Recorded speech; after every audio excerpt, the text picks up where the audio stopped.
Ketua MDA Provinsi Bali Depenglingsir Agung Putra Sukahed membuat laporan ke SPKT Polda Bali atas dugaan pencemaran nama baik Rabu 14 September.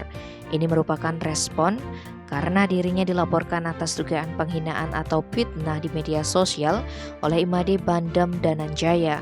Saat melapor, pria bernama asli Idewa Gede Ngurah swasta ini didampingi tim kuasa hukumnya dari Rekonfu Law Firm 87 yang dikomandoi Purnawirawan Polisi Igede Alit Widana. Widana menjelaskan perkara ini bermula dari laporan Made Bandem atas dugaan penghinaan atau fitnah di media sosial terhadap kliennya. Karena laporan Made Bandem tidak terbukti dan tak memenuhi unsur pidana, maka dinilai sebagai pencemaran nama baik atas pria berabise KID Penglingsir Agung Putra Sukahed. Untuk itu, Bandem dilaporkan balik.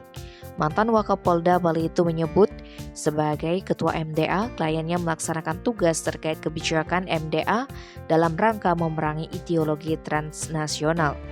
Tujuan untuk memberikan pencerahan dan mengajakkan Hindu Dresta Bali. Namun malah dilaporkan mencemarkan nama baik lewat medsos, padahal kliennya tidak punya konten. Tim Bali Express melaporkan.